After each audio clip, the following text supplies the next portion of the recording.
Hello all, welcome to my channel bio knowledge with Dhanashree. और आज का हमारा टॉपिक है Hershey and Chase experiment, the search for genetic material. इसके पहले भी दो एक्सपेरिमेंट्स हो गए थे the search for genetic material के ऊपर। एक था ग्रिफिथ ट्रांसफॉर्मेशन एक्सपेरिमेंट और सेकंड था ऑसवेल्ड एवरी एक्सपेरिमेंट। उनके जो कंक्लूजन थे वो प्रूव करना चाहते थे कि डीएनए ही जेनेटिक मटेरियल है, बट साइंटिफिक कम्युनिटी जो है उनके एक्सपेरिमेंट्स को कम्प्लीटली एक्सेप्टेंस नहीं दिया गया। मतलब उनके जो एक्सपेरिमेंट्स थे उनको कंप्लीट एक्सेप्टेंस नहीं मिला। ठीक है, उसके बाद जो एक्सपेरिमेंट आया वो था हर्शी एंड चेज का। So Hershey, Alfred Hershey and Martha Chase in 1952 they perform the transduction experiment. उसमें उन्होंने एक बैक्टीरियोफाज लिया, बैक्टीरियोफाज इन द सेंस एक वायरस लिया जो पर्टिकुलरली बैक्टीरिया पे अटैक करता है। एक ऐसा वायरस जो बैक्टीरिया पे अटैक करता है उसको बोलते हैं बैक्टीरियोफाज। ओके, सो पर्टिकुलरली उन्होंने लिया T2 बैक्टीरियोफाज। T2 बैक्टीरियोफाज क्या है? यह है एक obligate intracellular parasites of E coli. मतलब ये एक ऐसा वायरस है जो पर्टिकुलरली ई कोलाई के ऊपर ही अटैक करेगा, इसलिए उसको ऑब्लिगेट इंट्रासेलुलर पैरासाइट, मतलब ये जो वायरस है वो बैक्टीरिया के अंदर जाने के बाद ही, इंट्रासेलुलर अंदर जाने के बाद ही वो उसका जो मल्टीप्लिकेशन है वो स्टार्ट कर देगा। ओके, तो यहाँ पे उन्होंने पर्टिकुलरली ये वायरस क्यों लिया, T2 बैक्टीरियोफाज क्यों लिया? क्योंकि उसका जो स्ट्रक्चर है बहुत सिंपल है। उसमें क्या क्या प्रेजेंट है? उसमें डीएनए एंड प्रोटीन प्रेजेंट है। ठीक है, DNA as a nucleic acid and protein जो है, ये जो शेल है उसका ऊपर का जो कवर है उसको बोलते हैं protein capsid. It is made up of protein. Proteins are made up of what? Amino acid. So कुछ अमाइनो एसिड्स में आपको पता है सल्फर प्रेजेंट होता है। ऐसे कौन से अमाइनो एसिड्स है जिसमें सल्फर प्रेजेंट होता है? Cysteine and methionine. Okay, so ये डीएनए में क्या प्रेजेंट होता है? Yes, sugar. It is made up of sugar, nucleotide and phosphate, nitrogen bases particularly, and phosphate and sugar.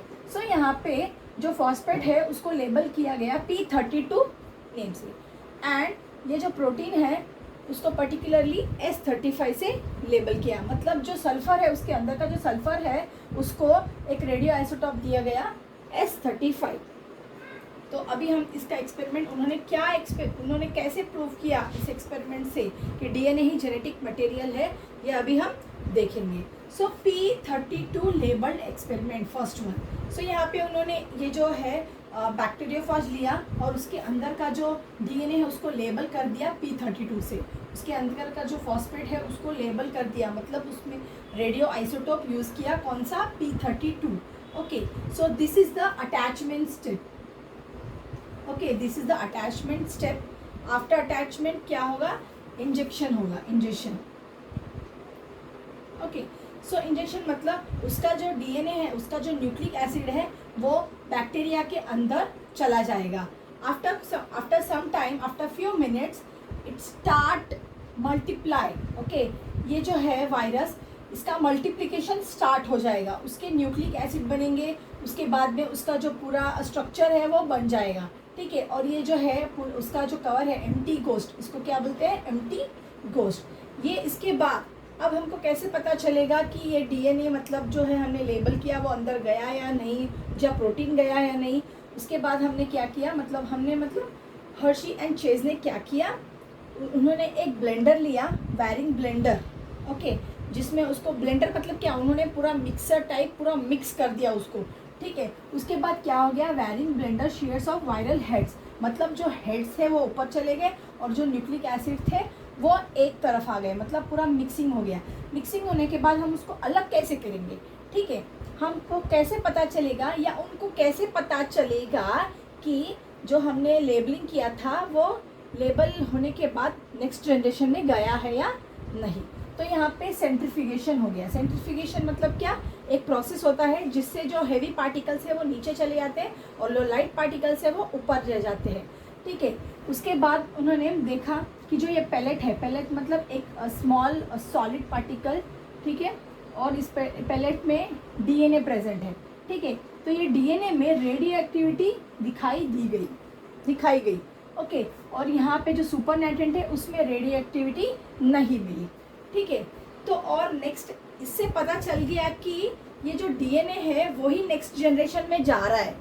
ठीक है, वही नेक्स्ट जनरेशन में जा रहा है। और नेक्स्ट एक्सपेरिमेंट उन्होंने क्या किया, S35 लेबल एक्सपेरिमेंट, मतलब ये जो प्रोटीन का कोड था उसको उन्होंने लेबल किया किससे, S35 से, ठीक है, S35 से लेबल किया, मतलब जो प्रोटीन है पर्टिकुलरली उनको रेडियो लेबल कर दिया, कौन से आइसोटोप से, S35 से, ठीक है। यहाँ पे सेम प्रोसेस, यहाँ पे अटैचमेंट हो गया, फिर इंजेक्शन हो गया, मतलब ये जो डीएनए है वो अंदर चले गया, उसके बाद मल्टीप्लिकेशन स्टार्ट हो गया, मल्टीप्लिकेशन, उसके बाद मल्टीप्लिकेशन स्टार्ट हो गया, ये जो ऊपर का जो प्रोटीन कोड था वो ऊपर ही रह गया, ठीक है। उसके बाद हमने फिर से ब्लेंडिंग कर दिया, उसका मिक्सचर कर दिया, उसको अच्छे से मिला लिया एक ब्लेंडर में डाल के, उसके बाद सेंट्रीफ्यूगेशन हो गया, ठीक है। उन्होंने क्या किया, उसके बाद उसका सेंट्रीफ्यूगेशन कर दिया, सेंट्रीफ्यूगेशन करने के बाद जो हमको रेडियो एक्टिविटी, जो ये जो पैलेट है, पैलेट में कुछ भी रेडियो एक्टिविटी नहीं दिखाई दी गई,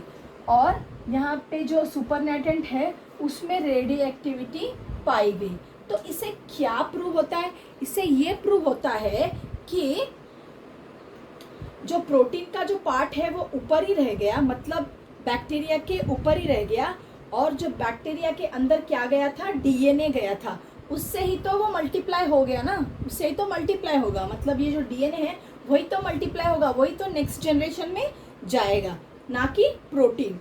ओके, प्रोटीन ये बाहर ही रहेगा, only DNA will enter the bacteria and it will multiply, viral DNA will multiply and it will generate the new virus particles. Okay, so इससे प्रूव हो गया कि DNA ही जेनेटिक मटेरियल है, ना कि protein. So this finding led to universal acceptance of DNA is genetic material. Okay, so इससे पता चल गया कि ये जो एक्सपेरिमेंट्स है कंप्लीटली पता चल गया कि DNA ही जेनेटिक मटेरियल है, ना कि protein. So hope you understand this video. Please like and share this video as much as possible. Thank you.